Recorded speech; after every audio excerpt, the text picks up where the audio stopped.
Hello. Hello, hello. We are talking about hot flashes today, you guys. So, pretty interesting topic. And I think I've got a lot of really good solutions for you. So, I'm excited about the call today. I'm also excited about it because that was my initiation to perimenopause. Was getting hot flashes from hell. And that kept me awake. Couldn't sleep. And then when I did sleep, my Aura ring was showing me all these micro wakings. And so I was ending up, even after 7, 8 hours of sleep, I wake up and I feel tired and I couldn't understand why. And then I look at my pattern of sleep and I was like, oh, yeah, because I wake up every hour and a half because of a hot flash. And a lot of times I don't remember it, but I do remember waking up. And that was quite something. So, welcome everybody to this call. In case you are coming a little bit late to the party, for the past 10 days or so, we've been, that's not true, 7 days. We've been talking about overcoming estrogen dominance. My book that I originally published it 3 years ago. We're in the third edition right now with some new updates and changes to the book. Every day we've been releasing new content. We've been talking about a different topic that was related to estrogen dominance. So in case you've missed all of that in the past, we've been talking about, we started off with what is estrogen dominance? Why is it so common amongst women? Almost every woman I know experiences it to some degree, including women in perimenopause and menopause. We talked a lot about fibrous cystic breasts, benign lumps on the breast. We talked about heavy periods and flooding and PMS, thyroid nodules. We covered fibroids just the other day. We talked about hip fat and cellulite. All of that is connected to estrogen dominance. So today is hot flashes. And then we're going to be wrapping up tomorrow with, can't believe that's 8 days. It's gone so quickly. Tomorrow we're going to be talking about detoxing your kitchen and bathroom. Really interesting topic, I think. So that's going to be about tomorrow, because a lot of the ingredients that are found in your skincare products, in your kitchen, can be what we call xenoestrogens, external estrogens that can really mess up your endocrine system. So that's tomorrow. So who here? And today we're talking about hot flashes. And so, when we did a survey a couple of years ago, we asked you guys, what is like the most problematic symptom that you're struggling with, that you really wish you didn't have to deal with? And it was always between weight gain and hot flashes, interestingly. So, the weight gain, we addressed it a few days ago. We talked about if your weight is around your hips and thighs, then it's most likely estrogenic. If you are carrying a lot of weight around your abdomen, that it's more inflammatory, high blood sugar levels, high inflammation, high testosterone possibly. And so that's, you might want to go back to our content just from before the book launched. We talked a lot about inflammation and blood sugar balance, and that helps tremendously with losing weight around the abdomen. So look at that content. But today I want to focus on hot flashes. So who here is experiencing hot flashes, and just maybe share what have you done that has helped you, or not, and then we can jump in. So this hour is absolutely for you. However you like me to show up and whatever you like me to do, I will be available. And so would you like to? So let me ask you this: would you guys prefer to do like just a reading from the chapter? It's called the hot flashes chapter, right? So can you, by the way, who knows what, let me make sure that I'm showing it correctly. Who can tell what this is? This drawing is showing what kind of herb or vegetable? Well, it's more of an herb. It's not really, you don't really eat it as such. What do you think this is?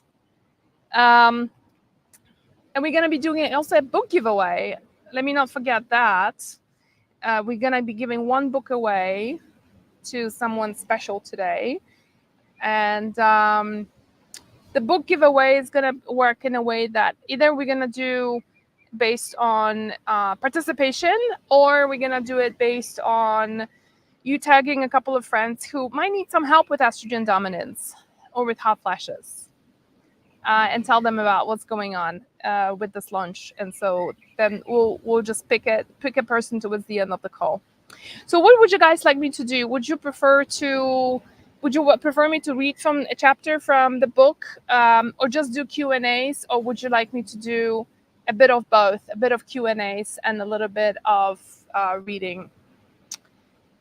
And by the way, let's see if anybody guessed it right. Why do you guys say it's thyme?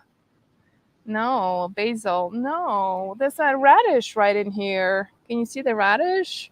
Somebody's saying it's an herb. Is it black cohosh or vitex? No. So hint, it's a radish. And it's a highly medicinal radish. So that's a big hint. Read the chapter, both, Q&A, a bit of both. Okay. Turnip. It's not a turnip. Chaseberry. No, chaseberry doesn't look like that. Okay, you guys, it's a maca. It's a maca root. So that's, again, this is how maca looks. So it's a illustration, right? So it's not actual. You can see the radishes right in here. Those are the leaves, but I know I see what you mean. It's like, it looks a little bit like basil. Definitely doesn't look like thyme. You need to get your herbs right. Okay. All right. So let's dive in. And hot flashes, I just want to say, hot flashes is for a lot of women. When hot flashes start, that's when you realize that's where you are really going into perimenopause. That's when reality really sets in, right? And definitely that happened to me 3 years ago. I started having hot flashes, and this was actually, interestingly, on my way to, I took 5 months. I bought a camper van, a Mercedes Sprinter camper van, and I decided to go there for the entire summer and just do it from North Carolina all the way up to Vermont and Maine and Vermont, and then spend time on the East Coast. And it was a fantastic experience, but that's when I started getting hot flashes. And that's what I remember more, the hot flashes, than the whole experience, especially at the beginning. And so that wasn't really too great. And so let's talk about what's causing that and what's going on. So there's 4 main reasons why you get a hot flash. The reason number 1 is because of your estrogen starts dropping. Reason number 2 is your progesterone starts dropping. Reason number 3, it could be because of blood sugar imbalances. Number 4 is going to be because of inflammation. So let's dive into all of them a little bit deeper, because everyone is a little different. It could be that you're having all 4. It could be that you're just having one issue, and that's maybe correcting. For example, progesterone is going to fix all your hot flashes. Or it could be that you are low on estrogen, which is, I think, the most classical one, is women being low on estrogen.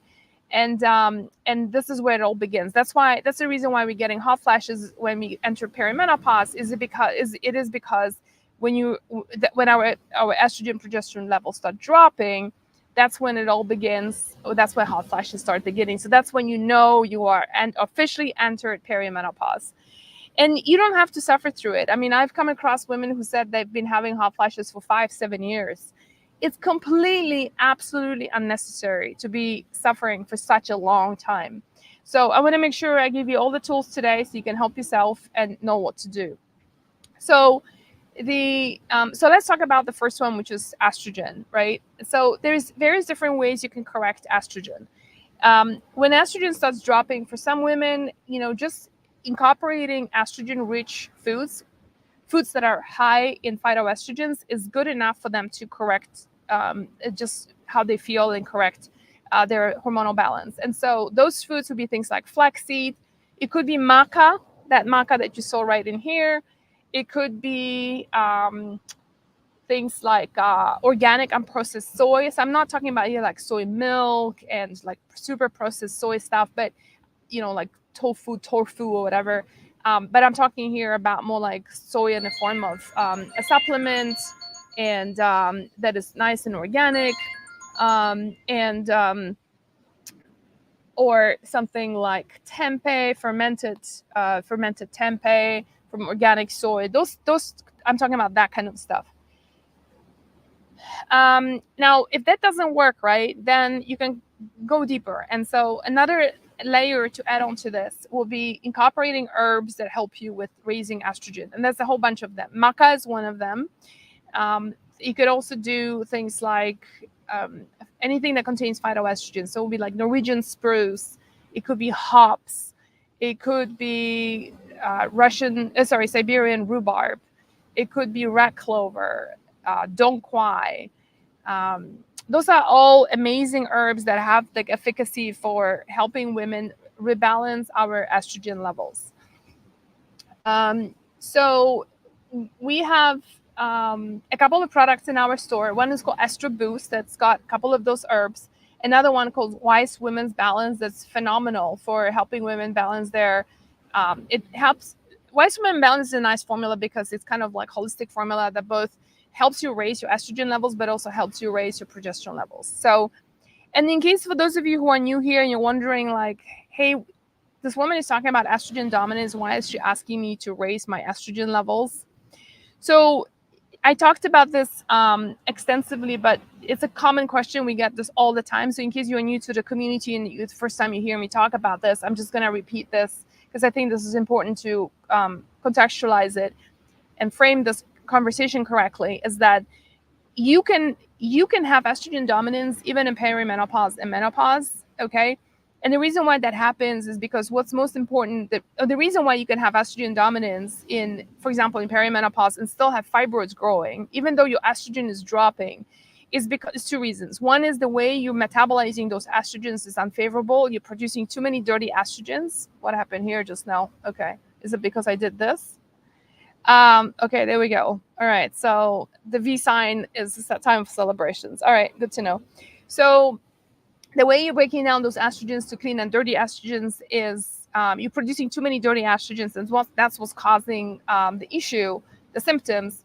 The other option is that type 1 estrogen dominance is when your estrogen to progesterone ratio is off. So you're producing too much estradiol and too little progesterone, even though both of them can be fairly low. Okay. So this is where I think this is really important to understand that, because a lot of women go like, wait, I have estrogen dominance. I can be perimenopause or menopause, right? Yes, you can. And the reason why I'm asking you to, for example, incorporate things like flaxseed, which is estrogenic, right? You're like, wait a second, I've got estrogen dominance. Why is she asking me to incorporate more estrogen? Is because, first of all, you need estrogen to function as a woman, right? And number two is that flaxseed is gonna give you the good estrogens, but is also, fascinatingly enough, flaxseed also helps your liver, it helps you poop, it incorporates that fiber that sweeps through your colon, and it helps with skewing the metabolism of dirty to clean estrogens more towards the clean estrogens. There's also research papers I have found shows that flaxseed actually blocks the receptors for dirty estrogens to coming through, those 4 and 16 metabolites from attaching themselves to the cell, those are the ones that are causing the problem. So, it's kind of killing me to hear anybody from oncologists who are uneducated on the topic to even my fellow colleague herbalists who say, when a woman has cancer, do not give her anything with estrogen in it, phytoestrogen in it. Like estrogenic foods like flaxseed is off the list. It's the biggest mistake, because the woman needs estrogen. She is losing out on the fact that this flaxseed is going to actually help her. And the same thing applies to all these different herbs. So I want to encourage you to, and this is the reason why when women go, for example, through breast cancer treatments, right, they go into menopause in the full spectrum, and doctors would be like, well, now you've got hot flashes, but why are you complaining about hot flashes? You want to live or you want to have a hot flash, right? So we're being minimized in that way. But the truth of the matter is that you don't have to have one or the other. You can still live, and you can live a good life post-cancer. You just have to get the right treatment. It's a different conversation altogether.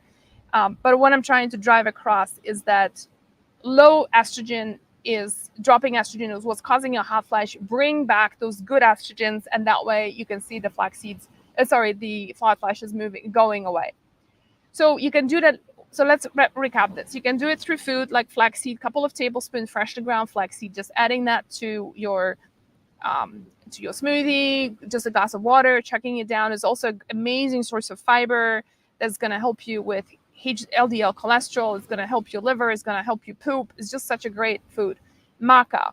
Then you have all these herbs that I mentioned. And then, if that doesn't work for you, then considering Biased, a topical estrogen, working with a provider who can help you order one and test you. Especially if you have history of breast cancer, you do not do estrogen as an external hormone. It's a topical, right? So let's just be clear on that.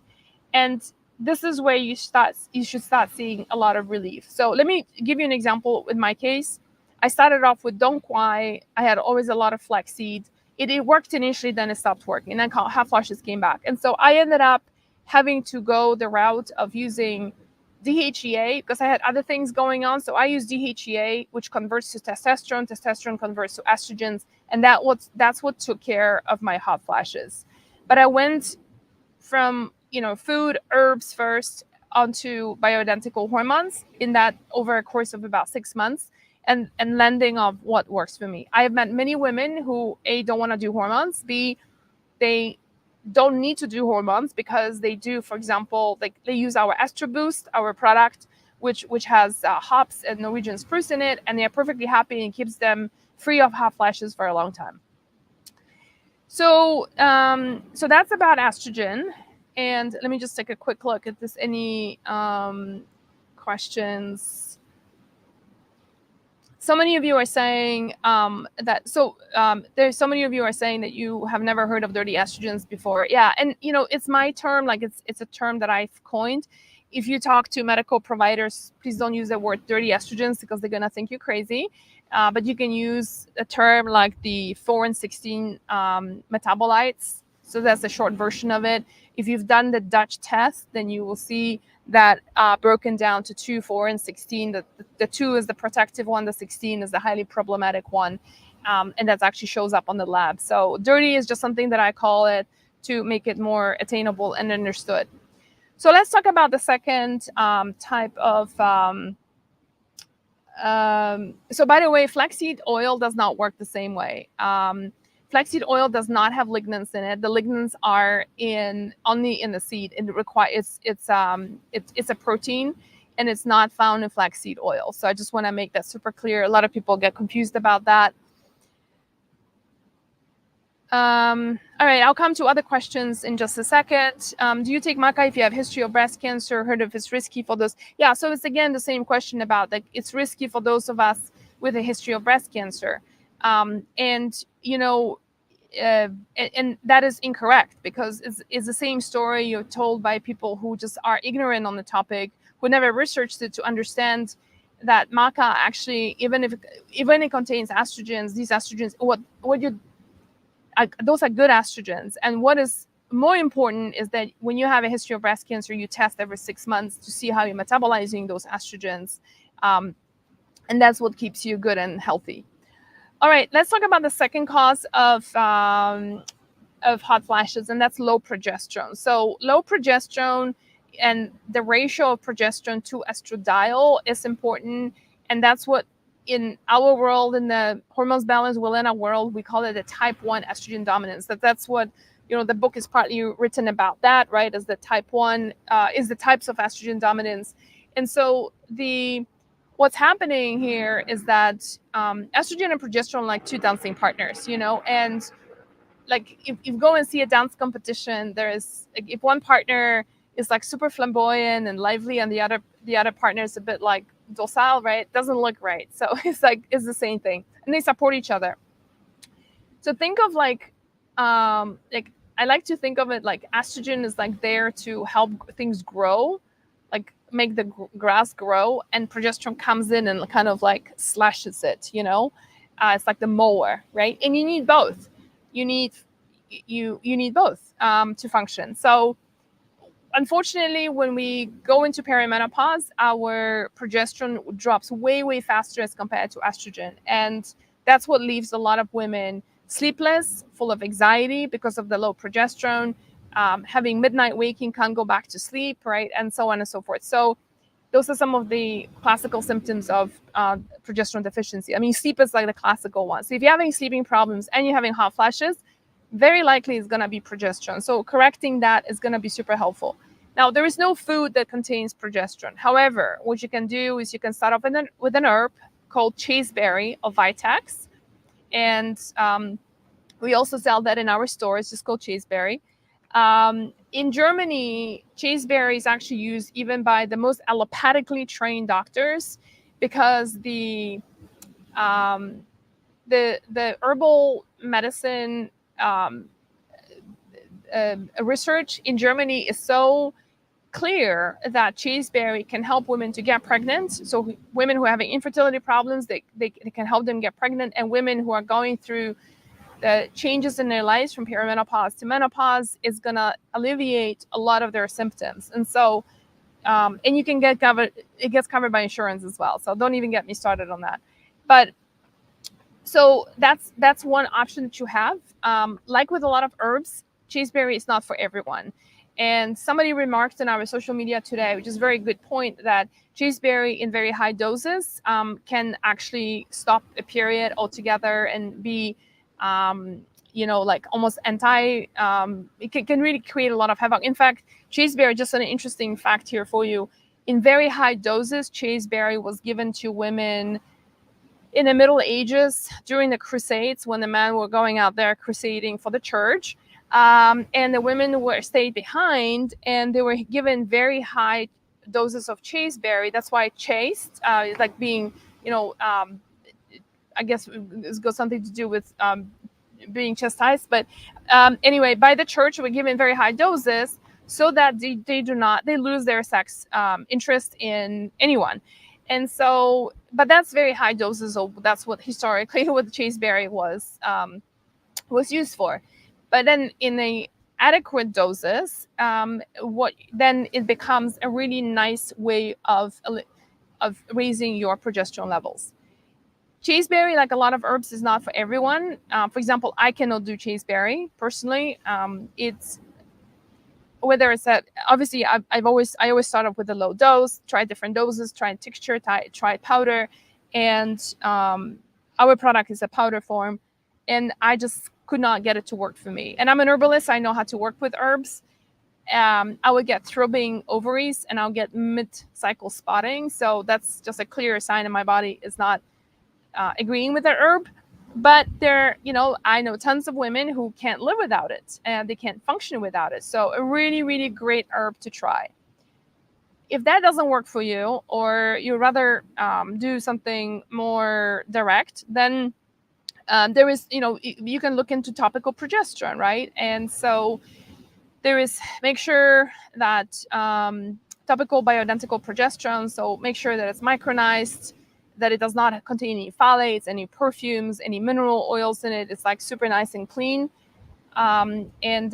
We carry 2 progesterone products. One is a cream, the other one is an oil. We brought the oil back because some of you guys really like the oil. Okay, I get it. I personally prefer the cream. I use the cream at night. There's also an option of doing oral progesterone.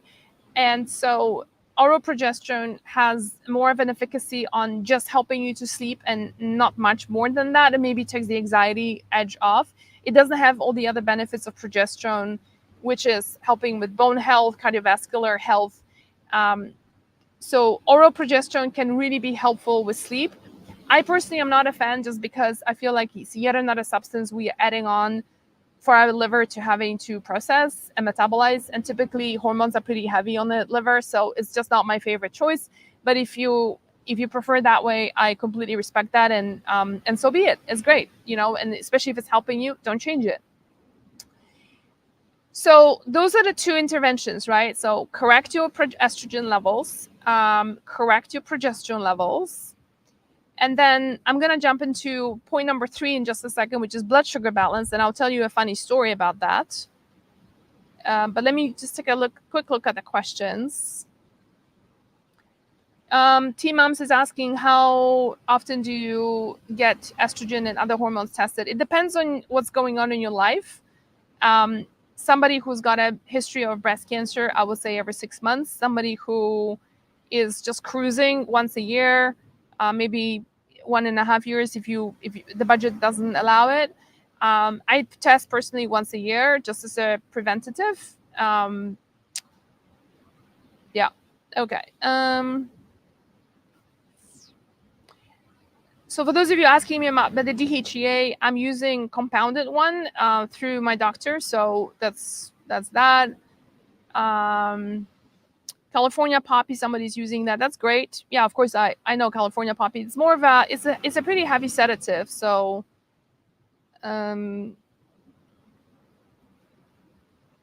maca is good for hypothyroidism. So actually, that's another myth that a lot of cruciferous vegetables are gonna kill your thyroid. That's completely incorrect unless you're eating like copious amounts. Like, look, if you're putting like 2 bunches of kale into a smoothie and you're chugging it down every day, then there is a reason to be concerned. But maca, you're using a teaspoon, 2 teaspoons you throwing into something. That's not going to cause hypothyroidism. Most hypothyroidism is because of Hashimoto's disease, and people have a lot of other problems when they have an autoimmune disease. I covered that. I'm blanking out on time right now. I'm like in a time capsule, but I think yesterday we talked about the thyroid, and I explained that Hashimoto's is an autoimmune disease, and there's a lot going on in autoimmunity that we need to work on, including our gut health. That's what's going to make and I had Hashimoto's, so, like I know this area so well. People giving up maca or cruciferous vegetables are not going to reverse their hypothyroidism. What's going to reverse their hypothyroidism is addressing Hashimoto's and addressing the autoimmune component. Can you use both? Do you mean like low estrogen, low progesterone? Yeah, absolutely. Can you take too much, taking supplements and doing block ticks cream? I don't know what doing a blouse ticks cream is. But yes, you can. There is such a thing as too much of a good thing for sure. So for those of you who are saying that you tried to buy a progesterone cream, I'm sorry, we don't ship to the UK. So you need to find something similar in your own country. Can an OBGYN test for estrogen and progesterone? They can, but they're going to be testing it through blood most likely, unless they're functionally trained, which is a rare thing. And then they're going to test through blood, and then they then come back and say your hormones are looking perfect, and yet you're not feeling great. And so that's a classical conversation. So what you want to do is you want to make sure that you want to be tested through Dutch tests. And it's for those of you on Instagram, you can just look at our bio. We posted a link there to all the testing. There's certain hormones you want to test through blood, like the peptide hormones like thyroid, FSH, LH, blood sugar levels, that kind of stuff. But when it comes to steroid hormones, you need to get tested through either saliva or urine. I like urine a lot better because it shows you metabolites, like how things are broken down. Saliva doesn't show that. So to me, saliva is kind of a half-cooked result. But otherwise, your OBGYN, unless your OBGYN is also trained how to read Dutch, most likely they're not going to do it. Yam cream is completely useless. Yams need to be, yam creams is kind of like, it reminds me always of Frankie and Grace, that series on Netflix. It's kind of like a Hollywood thing when Frankie meets this yam farmer and then she falls in love, and then he's a yam. Yeah, so now she sources all the yams from him, and they start making a cream because Grace is the entrepreneurial one, right? And so all of that, all of that is Hollywood's interpretation of hormones. But now yam cream doesn't work. Our progesterone cream is derived from yams, but it has to go through a change in the lab in order for it to be modified, so it actually matches the receptor in a human body. If somebody says the yam cream worked, is totally placebo. How can I use your progesterone? I bought the oil from you. So email our team. And it's also on the website explaining how to use it.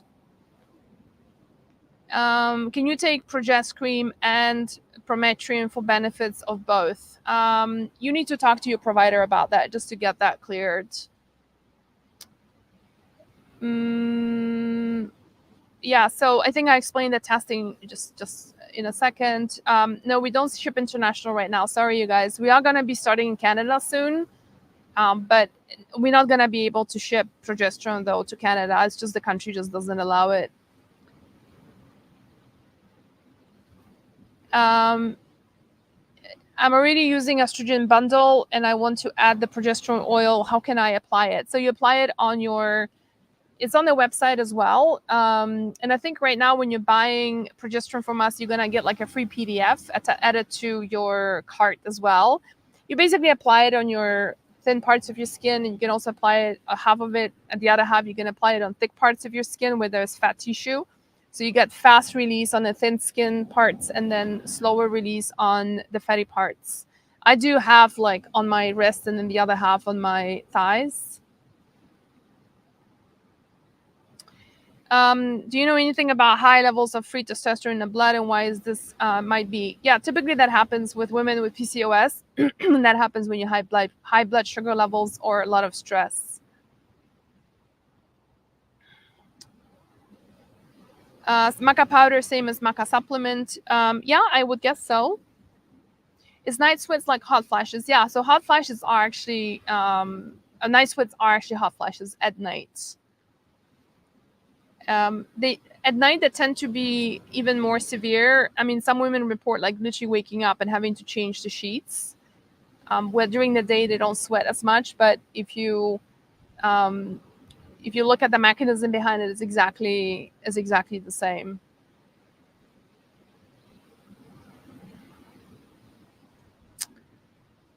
Okay, so let's. I'm gonna circle back to your questions. Let me. So those of you who are coming in late, we're giving away a copy of the book today, Overcoming Estrogen Dominance, and we're gonna do that through either participation or if you can tag a couple of your friends who you think might benefit from a book like that, who deal with estrogen dominance, that struggle with their perimenopause, or they're having hot flash issues, and tag them and just tell them like briefly why. And then it's you stand a chance of winning the book, and I'm gonna announce it in 10-15 minutes. Okay, so let's jump into reason number 3 why you have hot flashes, and that is blood sugar balance. So I want to give you a quick illustration of a quick story so you can appreciate of what's going on. So when I was in private practice, I lived in New York City. There was a woman who came to me, and turned out she was an emergency physician in one of the local hospitals in New York, in Brooklyn. And she would have the most horrendous hot flashes. She also had Hashimoto's disease. And not surprisingly, kind of it all worked together. And so she identified that at 11 o'clock and at 11 a.m. every morning, she would get a hot flash. So she then realized also that if she had like a bunch of almonds 15 minutes prior to 11 o'clock, so like 10:45, then she would not get a hot flash, right? So then she's like, oh my God, like what's going on here, right? And so I said to her, okay, so what about your breakfast? What do you have for breakfast? And this woman was like clockwork, right? So she'll wake up every morning at 7, she'll have breakfast at 8, then she will get this hot flash at 11 o'clock.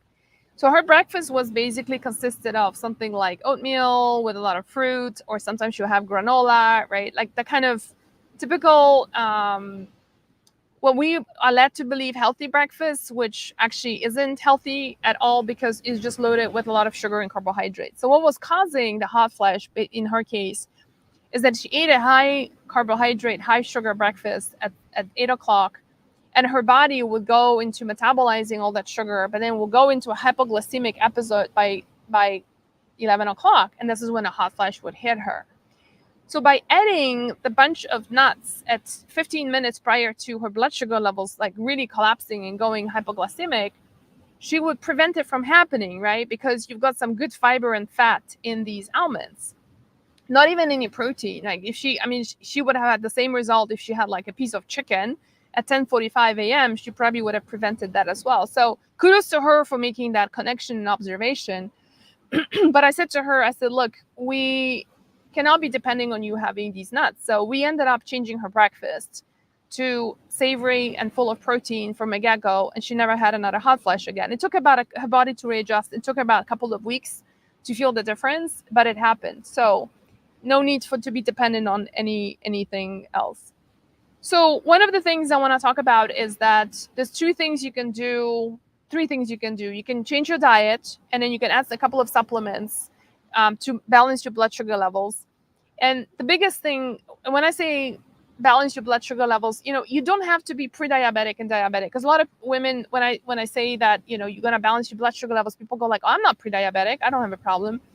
If you eat something and you have this moment of like your blood sugar levels dip, and how do you know? You know it when you start feeling like shaky on the inside, even like it could be that your hands go like this, or you get hangry, like hungry and angry at the same time. Some people have a full-on anxiety panic attack. So you don't want to come to this point, because it's also really bad for your cortisol, by the way. When you go into a hypoglycemic episode like that, your cortisol levels also rise and the inflammation goes up. So you can do a couple of things. One is do an inventory of what you're eating every day. Like write down everything that you're eating and look at the amount of sugar that you are consuming. If you don't know how much there is in a sweet potato, just Google it. If you don't know how much sugar there is in a banana, just Google it, right? Write it all down. If you go to an iced coffee to go, take a look at how much sugar there is in there. And you'll be shocked that in the US, like even ketchup and soups and a Polish kielbasa has got sugar in it, which is like, as a Polish person, I'm pretty offended. I was born in Poland, right? So I'm pretty offended. I'm like, why are you putting sugar in my kielbasa? Like that's not the recipe. So there's sugar in everything. And most of us don't even realize how much sugar we're consuming until you actually take an inventory, write it down, do it for a couple of days. And you really want to be looking at 20 grams of sugar a day. All in, including the sugar that's found in your sweet potato and your banana and whatever else you're eating, right? So that's that. The second thing that you can do is what I told, how I worked with that emergency physician, was to basically change your breakfast to a savory breakfast that's high in protein. And this is the reason why in the book, because by the way, the book is also a cookbook. So it's like we got a lot of illustrations and stuff, but we also have meal plans for you. And there's like full of recipes. All these recipes here for breakfast, they are all either savory, or if they are sweet, there's just a little bit of sweetness and there's a lot of protein in it. So that's a trick. That's really the biggest secret of balancing your blood sugar levels, is to start off with a savory, high protein breakfast, and then managing how much sugar you're consuming throughout the day. And you'll be amazed how much, not just probably a lot of things are going to change in your life. Hot flashes is just one. But the other thing you might realize is just how much inflammation weight you're gonna release by doing that. So that's about blood sugar balance. Has any one of you here changed something in your? Let me just add one more thing to this, to the blood sugar issue. One other thing that can cause an hypoglycemic drop like that is actually coffee. And so I just want to preface it in saying, like, I'm not asking you to stop drinking coffee or caffeine altogether. I need to do more research on this. I just never have the time, but I have a feeling like there is something in a coffee bean. It could be some of the alkaloids that are it's not just the caffeine, that is there, that actually causes a lot of side effects for a lot of women. And it's very heavy on the liver. So I'm not asking you to give up all caffeinated drinks, but just do something like you can switch to black tea or white tea or red tea or green tea or matcha tea, right? So those are all alternatives. And so a lot of women feel like if they have a coffee, God forbid, on empty stomach, you might start feeling your blood sugar levels dipping really quickly. So if you can experiment with it and take a look and see what happens. But there's a couple of things you can do. Have your coffee after a meal, especially after that meal that's got protein and some good fat in it. But really drinking coffee on an empty stomach, that's your formula for total disaster and having a hypoglycemic episode further down the road. So that's what I wanted to mention. And then let me just take a look at the comments here, and then we can move on to the fourth reason. And by the way, the coffee thing, I actually a couple of years ago I posted a forum, like a survey, and we asked you guys like, what did you change to experience reduction in hot flashes? And I thought people are gonna say, I started bioidentical hormones or this and that, or I took some herbs and I took care of it, right? But that was there too. But a number of women actually came in and said, "Oh, I just stopped drinking coffee," and I was like, "Oh." And and when I had my hot flashes, I definitely felt like on days that I was trying to have a coffee, my hot flash would be just coming back with an absolute vengeance. Okay, so a couple of questions here. Nelly saying, can you take Vitamin Balance if you have fibroids? Yes, absolutely, yes. And you can also, Nelly, we look at our content. Do you know where our content lives? So it's let me post our events page for this book launch is on www called Overcoming Estrogen Dominance.com/events. And you can take a look at the fibroid conversation. And I talked about like a really amazing enzyme called nattokinase. We have that in our store as well. It's called fibro support. Nattokinase is an enzyme that dissolves fibrins, and fibers are made of fibrins. So apart from White Women Balance, I would also add that. Lisa is saying, I can't do flax. Would chia be beneficial? Chia would be beneficial as a fiber, but if chia does not have the same amount of, look, you can do other things that I mentioned for estrogen, right? So you have maca option, you have soy. Interestingly, women who can't do flax, from the research I've done, I've actually written a whole article about flaxseed and what it does. One of the things that I have learned is that women who don't tolerate have a adverse reaction to flaxseed, other than an allergy, is that women who don't have the right microbiome diversity to break down the lignans into into something that can be usable by the body. So something kind of interesting. I wonder what your digestive health is like, Lisa, if you don't mind sharing, if you have some gut issues going on. Can you already buy ground one and still get the benefits versus grinding it yourself? Yes, you can. The only challenge is that when it's ground up, so flaxseed gets oxidized really quickly, right? And like you don't know how long it's been sitting on the shelf. So what I do is, because I'm lazy, I will buy like a whole bag of full flaxseed, grind up for like 2 weeks worth, put it in an airtight container, and then put it in the fridge, and I just use that. So that way I know it's super fresh.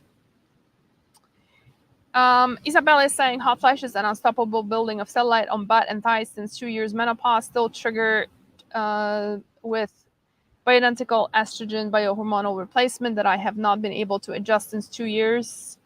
No gluten, dairy, intermittent fasting. I'll go 100% with your 3 supplements for liver and flaxseed to control flaxseed. So what is your question? What would you like me to talk about? Is valerian okay to take for hot flashes? It has phytoestrogen in it. I don't think valerian is very high on phytoestrogens, not that I know of. Valerian is also going to be a sedative. So, it's not a go-to herb amongst herbalists for hot flashes. Let's put it this way. It's not known to have high phytoestrogens. If you want to try herbs, I've given the list before, right? So if you take a look at the products that I mentioned, Estro Boost and White Women Balance, we have those herbs in there. So take a look at what's in there, right? So things like rat clover and dong quai and Norwegian spruce and hops is really what is known to build your estrogen levels. Yeah, so it's the same conversation again. My practitioner said I can't take flaxseed because I have high estrogen levels. So it's again a complete nonsense. Unless look, if you are in that 1%, in the 10% of women who cannot do flaxseed because you're not breaking it down correctly, and it really gives you an adverse reaction, meaning like suddenly you find your breasts are a lot more tender than before, your PMS is worse, you got a headache, like you're swelling up, right? You get a bloating, then it's a clear sign your body is not tolerating flaxseed itself very well. But like I think I've already talked a lot about Flexi. Flexi's got some amazing estrogens in it, and you need estrogen. If you have high estrogen, it's probably not high estrogen. Is probably what's happening. You are not breaking down those estrogens correctly, or your progesterone to estrogen ratio is incorrect. Fenugreek seeds, I'm taking progesterone. So fenugreeks are great and metabolizing, helping you balance your blood sugar level. So I haven't finished that part actually. You can so I talked about how you can rebalance your blood sugar levels, right, by counting how much sugar you're consuming every day, keeping it to 20 grams, and then doing a high protein, high savory breakfast.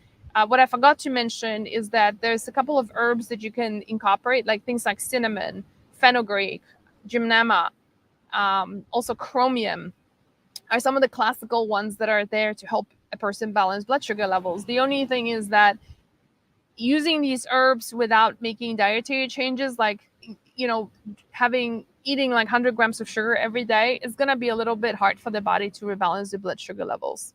So that's that. And we have a product called Glucomaximus that was actually designed with, it's got gymnema in it, cinnamon, and chromium in it.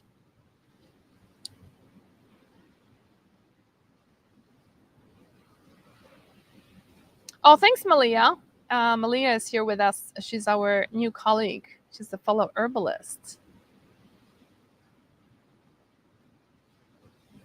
So what have you guys done so far that has worked for you on hot flashes? I'm curious.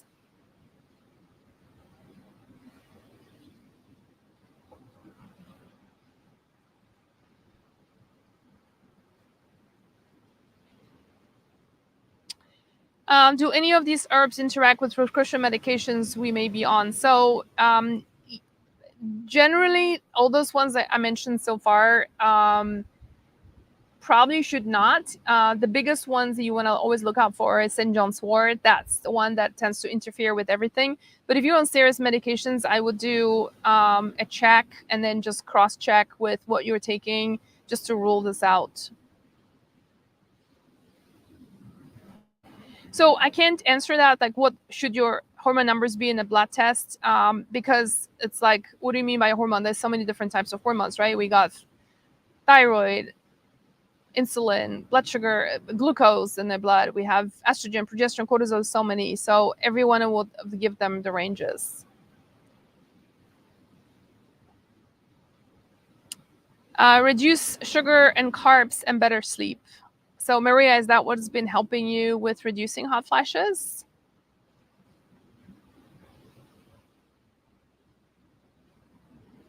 Let me pop over to Instagram.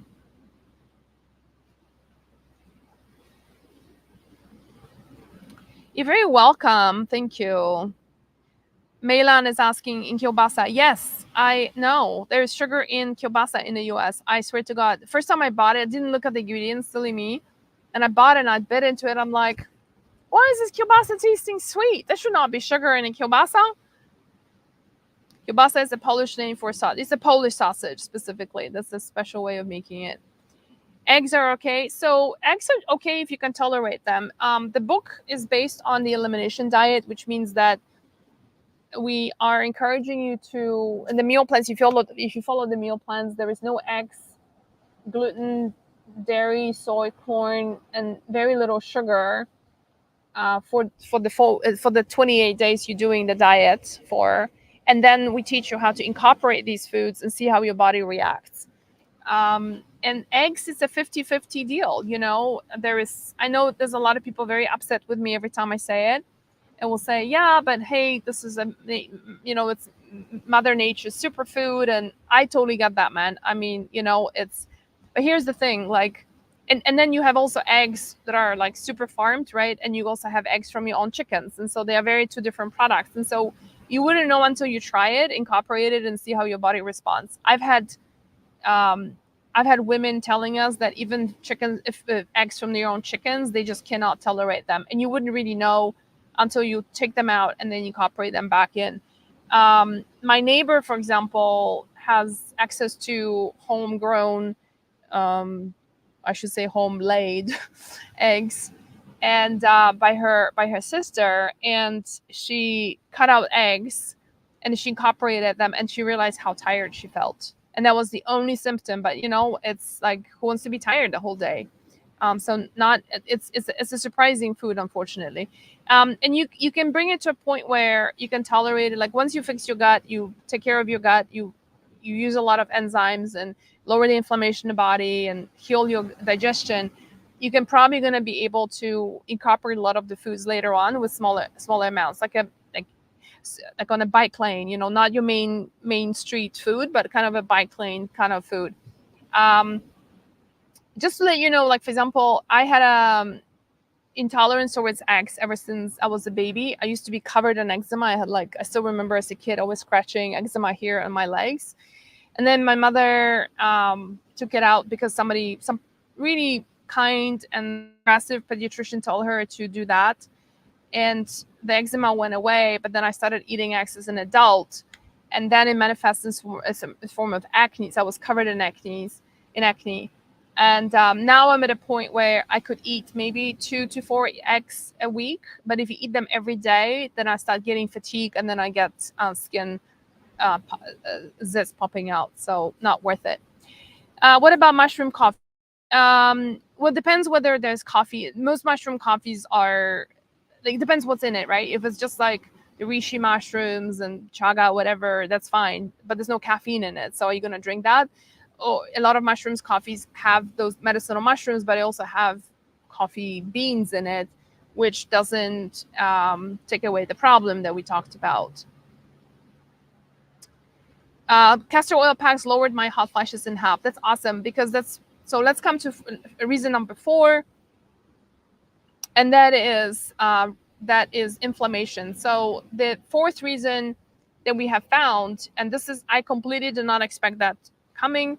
What we have discovered from you guys, actually, from that survey that we did, was that a lot of women were coming on saying, I gave up Azonia when I don't eat dairy, and like I did all the correcting of estrogen and I did all the herbs, and my hot flashes got better, but they are not 100% solved. So then women discovered that by getting off gluten and dairy, for some women it was only gluten, that really moved the needle and completely took the hot flashes away. So it really depends on a person, and I think that's just inflammation, systemic inflammation, that can be causing all of that.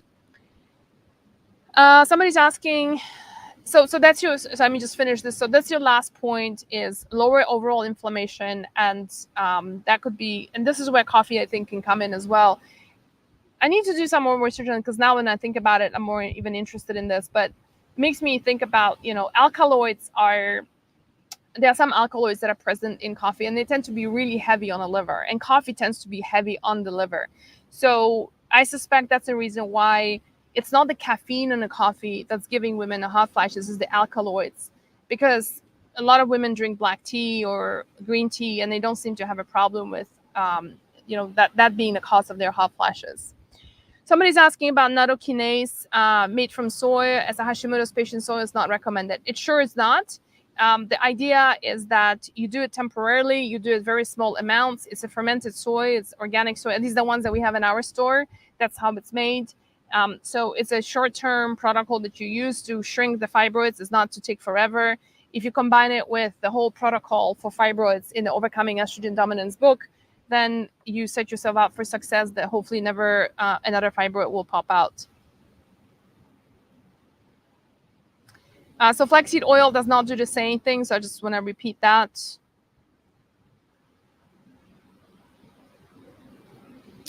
I gave up Coke Zero. Congratulations. That's awesome.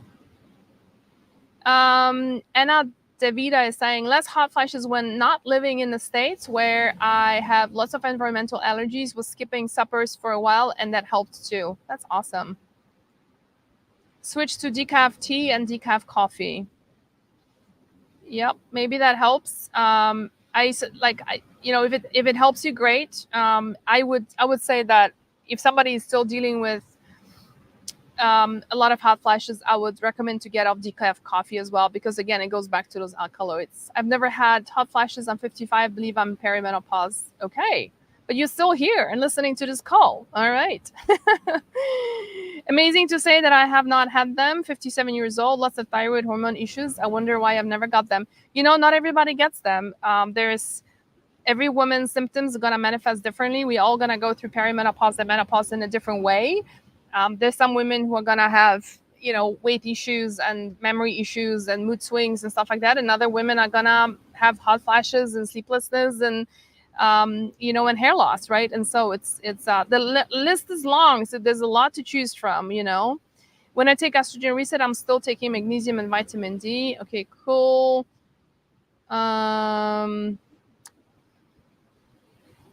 How do you feel about eating eggs every day for part of my protein? I think I already answered that. If you're doing the elimination diet, I will suggest don't do them.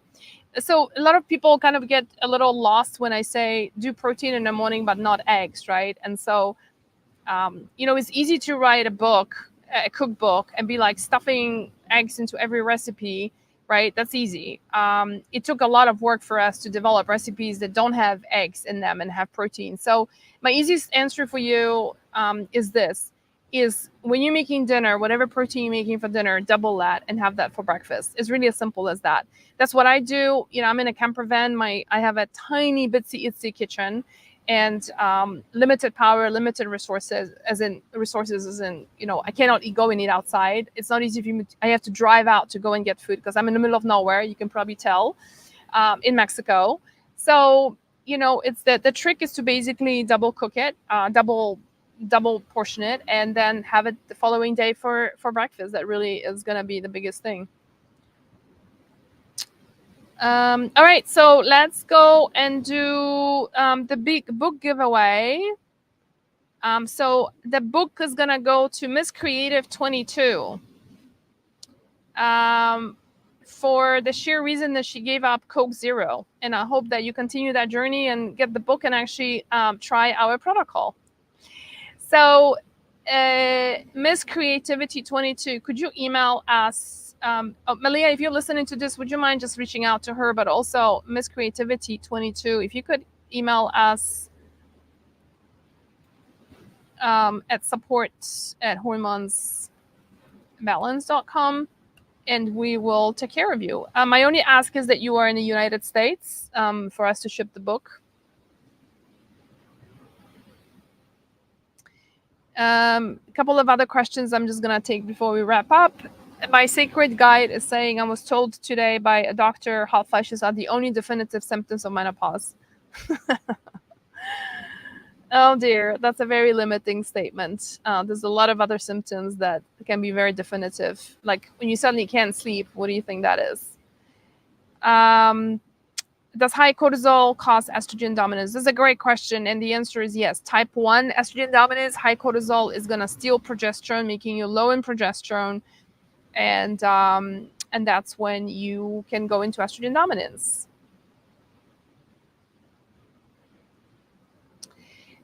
Miss Creativity is saying my adrenals are pooped, I think, and can't fall asleep. I go to sleep at 11, but I can't sleep until 3. Any herbs that can... So Miss Creativity, can you just go to our website, hormonesbalance.com, look at the article that talks about fixing your sleep after 45, and there's a whole list of things you can do to help yourself. I suspect it's not just one herb. Sleep is a pretty complex issue, and it is multifactorial. Could be anything from low progesterone, low magnesium, looking at blue light and screens before going to bed, having alcohol too close to bedtime, having too much food before going to bed. The list is long, so I can't give you an answer. Miss Creativity is in Canada. Okay, that's fine. I think we can make an exception and we'll ship it there. Somebody's making a recommendation. Make various small meat patties and freeze and have one daily for breakfast. That's awesome. That's a great idea. Thank you.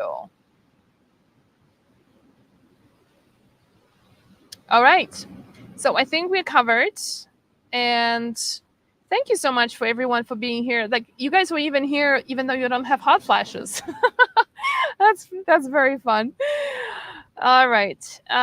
So nice to see you guys here. Thank you for your questions. Thank you for your participation. I just love it when women are so involved and in their own health and taking things into our own hands. And it's really delightful to see. I have a lot to say about that when we are minimized and yeah. Anyway, I don't want to go in that direction because it can kind of get negative. So I will see you guys tomorrow on our last call. We're going to be talking about toxins that are found in skincare products and cosmetics and just cleaners and your kitchen stuff and all that can contribute towards estrogen dominance. It's a little bit more advanced class, I would say. Like if you're just starting out on this journey, I welcome you tomorrow, but please don't get overwhelmed. It's like a peeling an onion. You'll get there, at some point. If you're just starting out on this journey, then just doing the elimination diet, starting off with your food, starting off with a couple of supplements just to get you going and feeling better is going to be your first priority. But so tomorrow's class is going to be a little bit more advanced, but I'm super excited to do it. Thank you so much, everyone, and we'll see you tomorrow. Bye for now.